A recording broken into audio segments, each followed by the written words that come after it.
hanya menumpang momentum pendaftaran CPNS. Kalau saya identifikasi, ini para korban ini sudah digarap ya dalam tanda petik oleh para pelaku ini, para sindikat ini itu sudah sejak lama. Tadi Mbak Esti juga mulai sekitar awal tahun 2013. Nah, ada lagi yang sebenarnya mulai digarap itu tahun pertengahan 2012. Ya, jadi sudah ada proses sebelumnya yang cukup panjang untuk meyakinkan kepada mereka bahwa ini para anggota komplotan sindikat ini cukup serius. Maka tampaknya mungkin kalau nggak salah di situ ada Pak Roni Sompi, mungkin perlu juga Pak nanti dikoordinasi, karena ini kan para korban ini kan lapornya terpisah-pisah Pak. Ada yang di Polres Boyolali, ada yang di Demak, ada yang di Magelang, dan mungkin di tempat-tempat lain. Nah, mungkin ada baiknya nanti kita berkoordinasi bagaimana supaya sindikat ini bisa ditangkap dan diproses, karena ini lebih ke soal penegakan hukum sebenarnya. Jadi saya tidak sejauh ini belum menemukan bahwa ini penipuan CPNS terkait dengan proses seleksi yang sekarang diselenggarakan oleh pemerintah ya, khususnya melalui Kementerian PAN dan RB. Nah, kenapa? Karena modusnya ini kental sekali penipuannya ya, cara mereka memperdaya calon korban dan seterusnya ini lebih ke penipuannya ini sangat kental. Nah, mungkin satu-satunya yang nanti kami perlu mengklarifikasi dan memverifikasi adalah ini para pelaku ya yang dalam sindikat ini mereka punya informasi yang sangat lengkap dan sangat detail mengenai apa yang terjadi di seputar seleksi atau rekrutmen CPNS, sehingga ini yang mungkin perlu diverifikasi lebih jauh ya. Ini oknum-oknum ini kan tadi sebagian sudah ditunjukkan foto-fotonya. Memang itu setelah kita cek di instansinya, orang itu sebenarnya bukan pegawai apalagi pejabat di sana. Ada yang mengaku Dirjen Pajak misalnya, itu sama sekali beda orangnya kan. Nah, Pak Budi, tadi Anda katakan ini sebagai suatu sindikat, ada bentukannya seperti itu ya. Ada juga yang mengatakan bahwa ini ada peran juga aparat di dalamnya begitu. Ada juga bahwa seperti ada dugaan PNS juga yang berperan di dalam ini. Seperti apa Anda melihatnya? Apakah Anda melihat juga seperti itu? Ya, kalau itu mungkin mereka mensuplai informasi ya. Jadi ini kalau saya dengar dari cerita para korban ini ada dua. Ada kemungkinan PNS yang mempunyai informasi dan akses lebih atau sangat lengkap. Nah, mereka ini menggunakan data ya, informasi ini untuk modal ya, untuk kapital mereka memperdaya korban di mana-mana. Kalau kita lihat ya, korban kali ini kan dari daerah-daerah yang seperti Demak ya, Boyolali ya, kemudian Temanggung ya, Magelang, daerah-daerah yang ya mungkin akses mereka terhadap informasi nggak terlalu besar atau kurang. Nah, yang artinya yang kedua ini juga ada yang unik ya, karena di antara yang ikut merekrut itu justru anggota kepolisian ya, anggota kepolisian di salah satu Polres. Nah, ini anggota polisi ini kayaknya ikut merekrut tapi juga sekaligus jadi korban gitu. Nah, masalahnya adalah anggota polisi ini sampai sekarang ini belum diproses, sementara yang berposisi sama seperti dia ini sudah ditahan oleh kepolisian. Nah, ini mungkin yang nanti perlu koordinasi dengan Mabes saya kira, karena saya dengar ini komplotan ini sekarang lagi bergerak ke Riau. Jadi sindikat ini sekarang lagi bergerak ke daerah lain lagi untuk melakukan modus penipuan yang sama. Mengkonfirmasi ini Pak Budi dengan Pak Roni di sini. Pak Roni, bagaimana Anda menanggapi ini? Ada tadi keterlibatan dari aparat kepolisian juga begitu di dalamnya. Ya. Informasi dari Pak Budi, memang ada kasus di Magelang, ditangani oleh Polres Magelang Kota. Sekarang ini sudah diproses, 2 tersangka ditahan, termasuk anggota yang dia jadi korban, ketidaktahuannya, tapi ya karena dia masuk di dalam. Tapi belum ditahan tadi, ada yang belum ditahan juga? Sudah ditahan. Katanya ada yang belum ditahan juga itu tadi Pak. Hari ini sudah ditahan. Hari ini? Hari ini.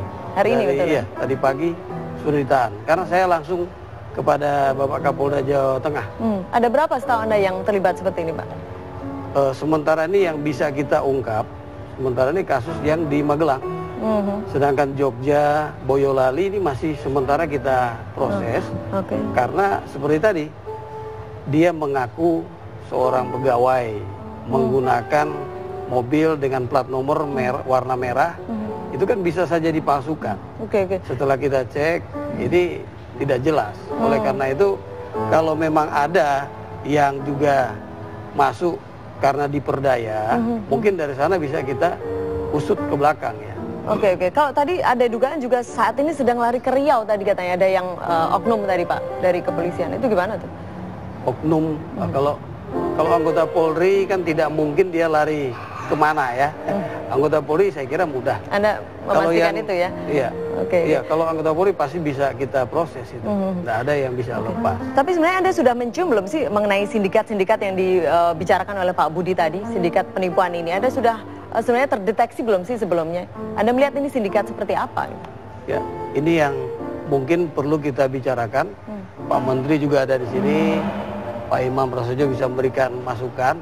Bagaimana kalau kita secara sinergi dan komprehensif melakukan upaya pencegahan. Jadi sejak awal ada informasi yang bisa diberikan kepada kepolisian, sehingga tidak mungkin mereka sudah berlangsung lama baru kita menerima laporan. Jadi kan sudah kabur dia.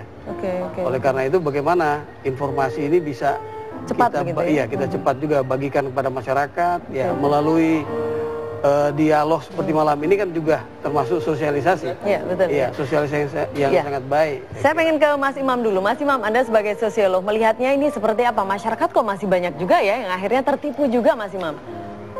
Jadi menjadi PNS ini ternyata masih menjadi salah satu pekerjaan yang sangat diidamkan. Karena prestisius? Statusnya di daerah luar biasa. Ya, tapi pada saat itu juga memberi jaminan. Jaminan apa? Pegawai negeri itu walaupun mungkin banyak orang mengatakan itu sedikit, ya gajinya gitu, tetapi memberi kepastian. Ya, selain itu dia dapat gaji kan PNS juga bisa cari income tambahan. Tetapi paling tidak sudah ada kepastian. Apalagi ada jaminan kesehatan. Nah, jadi ada pensiun pula gitu kan. Jadi ini sebuah pekerjaan yang memberikan jaminan kehidupan. Nah, oleh karena itu karena apalagi sekarang ini opsi yang lowongan 110.000 ya, Pak. Yang pensiun 110, tapi lowongan 65.000. Ya, 110 pensiun yang diterima 65.000. Cukup banyak itu ya, Pak Menteri ya. Nah, tapi tetap dari jumlah orang yang menginginkan itu saya kira sangat kecil ini, 65.000 ini. Nah, jadi orang berebut. Apalagi banyak orang-orang yang seperti misalnya guru, itu guru tidak tetap, sudah banyak yang mengajar bertahun-tahun, tidak pernah diangkat. Padahal mimpinya itu adalah menjadi PNS. Nah, jadi dalam situasi seperti ini orang itu seringkali mau melakukan apa saja. Seperti yang tadi kita lihat itu, walaupun saya tidak mengatakan bahwa dia semata-mata korban gitu, tetapi pada saat yang sama dia juga mau menjadi korban. Itu menjadi satu pertanyaan juga, karena kalau disuruh membayar 400 juta itu dengan mudah sekali orang mengatakan wah ini harus hati-hati itu mestinya kan. Tapi terlepas dari itu juga apapun cara-cara yang tidak halal itu harusnya juga menjadi perhatian. Oke. Kita nanti ke Mas Imam dan juga bapak-bapak lainnya. Kita pengen nanya dulu nih saya ke korban lagi, Mbak Esti. Mbak Esti? Iya. Ini pertanyaan terakhir saya untuk Anda. Adakah mungkin pesan dari Anda atau ada yang ingin disampaikan begitu dengan Pak Menteri? Kebetulan sedang ada di sini. Iya. Yang perlu saya sampaikan di sini ya keadilan hukum. Yang pertama, dari suami saya juga korban, tapi juga diperlakukan seperti itu. Tidak ada kesamaan hukum terhadap rekannya yang anggota itu. Yang kedua, harapannya Mabes juga ikut memberantas sindikat ini udah bukan penipuan biasa lagi.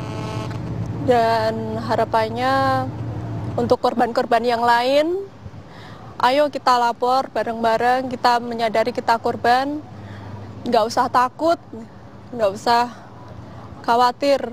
Kalau kita bekerja sendiri ini akan semakin merajalela.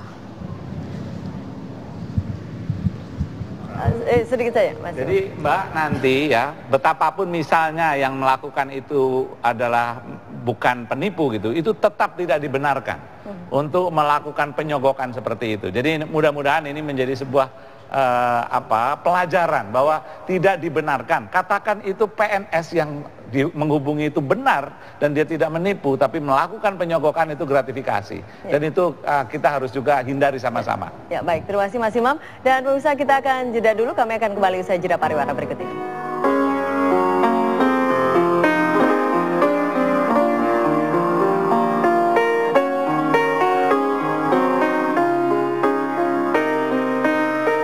Saat mertuaku terkena diabetes, aku tahu Ray lebih beresiko.